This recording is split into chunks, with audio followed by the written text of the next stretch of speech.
اعوذ باللہ من الشیطان الرجیم، بسم اللہ الرحمن الرحیم۔ یہ آج اپنے یوٹیوب چینل غریب شہر پہ میرا دوسرا ویلاگ ہے۔ سب سے پہلے تو میں مشکور ہوں اپنے چھوٹے بھائی الیاس علی شاہ کی اور اپنے بھتیجے فن لینڈ سے مدثر شہزاد کی، جنہوں نے مجھے کچھ سجیشن دی ہیں۔ میں ان کا مشکور ہوں اور اس پہ انشاءاللہ کوشش ہوگی کہ میں عمل کروں گا۔ میرے بھائیوں، میرے بہنوں اور میرے پاکستانیوں، جیسے کل کے ویلاگ میں میں نے کہا تھا کہ ہم اس ملک میں رہ رہے ہیں جس میں اگر کسی کو گولی مار دی جاتی ہے تو وہ دہشت گردی کہلاتی ہے، اور اگر کوئی غربت سے مر جائے تو اس کو جمہوریت کا نام دیا جاتا ہے۔ اتنی حسین جمہوریت ہے۔ اس لیے میں نے کل بھی کہا تھا اور ہر ویلاگ میں یہ کہوں گا کہ میرے اس ویلاگ کو کوئی بھی ایلیٹ کلاس، یعنی 80% پیپل جو ہیں میرے ملک کے 80% لوگ، وہ اس کو لائک بھی کر سکتے ہیں، شیئر بھی کر سکتے ہیں اور اس کو سبسکرائب بھی کر سکتے ہیں۔ لیکن جو اشرافیہ ہے، جن کے پیٹ میں حرام کا مال ہے، جو سرمایہ دار ہے، میرا ویلاگ بالکل ان لوگوں کے لیے نہیں ہے۔ میرا ضمیر مجھے اجازت نہیں دیتا، لہٰذا پھر میری درخواست ہے، پھر میری ریکویسٹ ہے کہ میرے اس ویلاگ کو کم از کم ایلیٹ کلاس یہ جو ہے یہ ان کو سبسکرائب نہ کرے، بلکہ ایون دیکھنے کی بھی کوشش نہ کرے، کیونکہ ہمارے ملک میں آج جو حالات ہیں، ہمارے ملک میں آج جو تکلیفات ہیں، ہمارے ملک میں آج جو لوگ غربت سے تڑپ رہے ہیں، جن کے گھر میں آٹا نہیں ہے، جن کے گھر میں گھی نہیں ہے، جو سیلاب سے متاثرہ ہے، جو غربت سے متاثرہ ہے، جو بے روزگاری سے متاثرہ ہے، تو میں نہیں چاہتا کہ ان میں ایسے لوگوں کی مداخلت ہو جن کو پتہ ہی نہیں کہ ان لوگوں کی تکالیف کیا ہے۔ واپس اپنی موضوع کی طرف آتا ہوں کہ میرے بھائیوں، اس ملک کو میں نے، آپ نے، اس ملک کے تعلیم یافتہ لوگوں نے اور غریب لوگوں نے اس ملک کی باغ دوڑ سنبھالنی ہے اور اس ملک کو ایک مقام دینا ہے۔ یہ جو کرپٹ مافیاز ہیں، یہ جو چور ہیں، یہ جو لٹیرے ہیں، جنہوں نے ہمارے ملک پہ قبضہ کیا ہے اور ان کا قبضہ ہمارے ہاتھوں سے ہے۔ افسوس کی بات تو یہ ہے کہ ان کا قبضہ جو ہے وہ ہمارے ہاتھوں سے ہے۔ ہم ان کے ساتھ اپنے آپ کو ملا کے ان کی طاقت بن جاتے ہیں، ان کو اسمبلیوں میں پہنچا دیتے ہیں، پھر وہ ہمارے تقدیروں کے فیصلے کرتے ہیں، پھر وہ اپنے مفادات کے فیصلے کرتے ہیں، اور پھر جا کے وہ دنیا میں بھیک مانگتے ہیں، سٹیج پہ کھڑے ہو کے جھوٹ بولتے ہیں۔ تو انشاءاللہ تعالی میرے دست و بازو بنے، میرے دست و بازو بنے، اکیلا میں یہ کام نہیں کر سکتا۔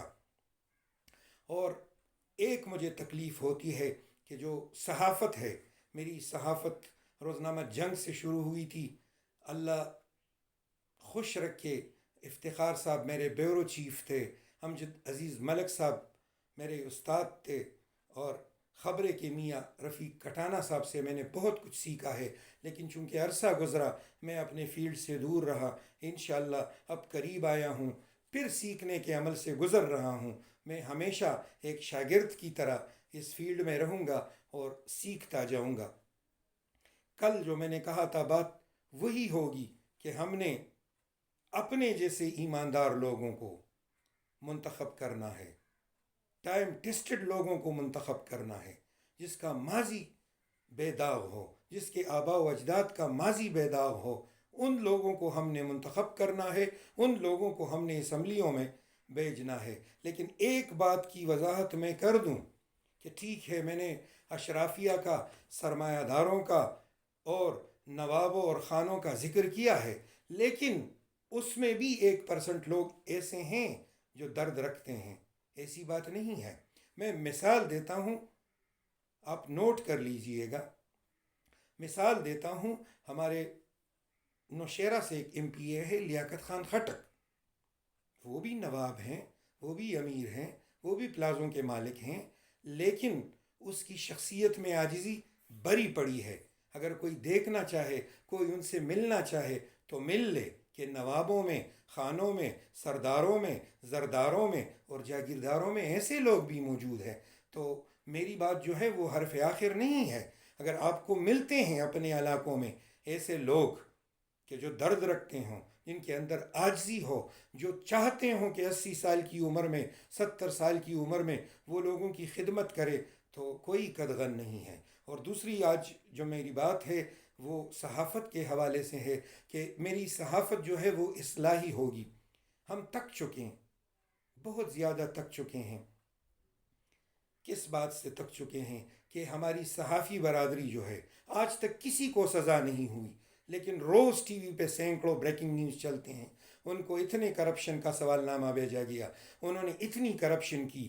ایک صحافی نے اپنے آپ کو لنک کیا ہوا ہے ایک پارٹی سے، دوسرے صحافی نے دوسری پارٹی سے اپنے آپ کو لنک کیا ہوا ہے۔ صحافت تو جہاد ہے، صحافت نام ہی جہاد کا ہے۔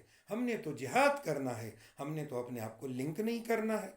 جو حق بات ہوتی ہے وہی کریں گے، وہی کہیں گے، اور جو حق پہ ہوگا اس کے ساتھ ڈٹے رہیں گے۔ لیکن بے جا یہ کہنا کہ اس نے اتنی کرپشن کی ہے، اس نے جواب میں دوسرا صحافی بھائی میرا آتا ہے، وہ کہتا ہے اس نے اتنی کرپشن کی ہے، فلاں نے اتنی کرپشن کی ہے، سندھ میں یہ ہو رہا ہے، کے پی میں یہ ہو رہا ہے۔ باتوں سے کچھ بھی نہیں ہوتا۔ لاتوں کے بوت جو ہے وہ باتوں سے نہیں بنتے میرے بھائیوں۔ ہمیں نکلنا ہوگا۔ کس کو نکلنا ہوگا؟ غریب لوگوں کو نکلنا ہوگا، جن کے ہاتھوں میں طاقت ہے ان کو نکلنا ہوگا، تو تب جا کے بات بنے گی۔ ادروائز ہم اس طرح چمچہ گیری کریں گے، ہم اس طرح ہمارے اوپر یہ الزام لگے گا کہ یہ لفافہ صحافی ہے۔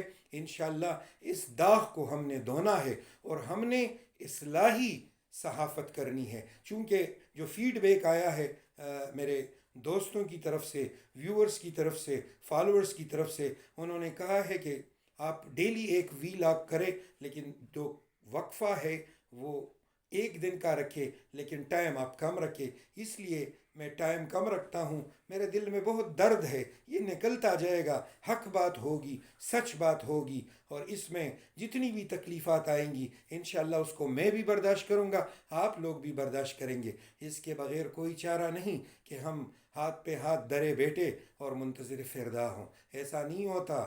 اللہ کی ذات بہت بڑی ہے، لیکن اللہ کی ذات نیچے نہیں اترے گی۔ ہم، آپ، میرے بہن، میرے بھائی، میرے پاکستانی، آپ لوگ اٹھیں گے تو بات بنے گی۔ اگر آپ نہیں اٹھے اور آپ زندہ باد اور مرد آباد کے نعروں میں گم ہو گئے تو انشاءاللہ یہ لوگ جو ہے، یہ میں دل کی گہرائی سے کہہ رہا ہوں کہ یہ لوگ ہمارا یہی حشر کریں گے جو آج پیٹرول کی صورت میں، مہنگائی کی صورت میں ہمیں مل رہا ہے۔ اور ان کے مفادات جو ہیں ان کو عدالت سے بھی چھوٹ مل جاتی ہے، ان کو نیب سے بھی چھوٹ مل جاتی ہے۔ وہ کل کہتے ہیں یہ کریں گے، پھر کہتے ہیں آج میں نے پوسٹ پون کر دیا، پھر کہتے ہیں آپ کے لیے میں جان دوں گا، پھر کہتے ہیں میں نے پوسٹ پون کر دیا۔ جان دینا بھی پوسٹ پون ہوتا ہے۔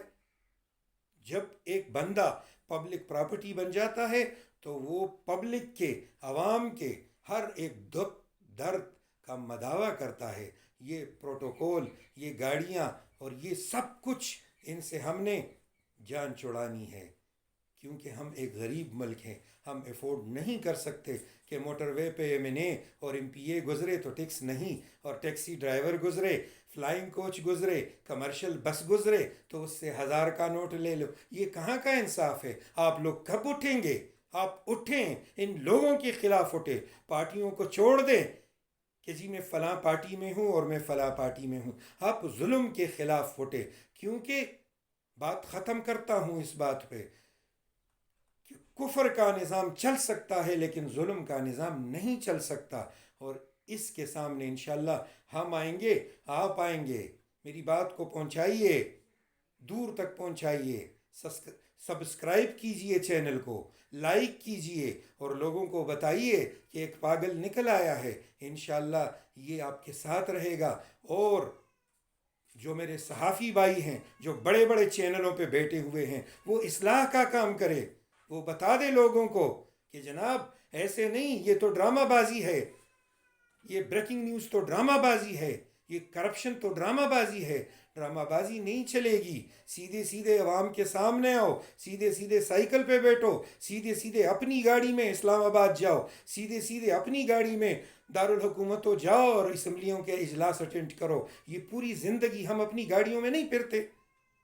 یہ کیا ہمیں سرخاب کے پر لگ جاتے جب ہم ایم این اے اور ایم پی ایز اور منسٹر بن جاتے ہیں تو پھر ہمیں گاڑیاں مل جاتی ہیں. جو پہلے میں نے ایک پی ٹی آئی کا ہے شاید لیاقت خان خٹک، جس کا میں نے ذکر کیا، 3 مرتبہ وزیر رہ چکا ہے، لیکن وہ کبھی بھی سرکاری گاڑی میں نہیں پھرا ہے. اس نے کبھی سرکاری جھنڈا نہیں لگایا گاڑی پہ. وہ ملنگ آدمی ہے. تو ایسے لوگ ڈھونڈیں گے انشاءاللہ، اور بھی ہوں گے. آپ مجھے فیڈ بیک دے دے اگر کسی کے علاقے میں ہیں، مظفر گڑھ میں ہیں، مظفر آباد میں ہیں، کشمیر میں ہیں، پنجاب میں ہیں، ادھر کے پی میں ہیں، تو آپ مجھے فیڈ بیک دے دیں، میں ان کا نام بھی لوں گا اگر آپ لوگ متاثر ہو. ادروائز ایسے نہیں چلے گا کہ ہم ان کی چمچگیری کریں گے.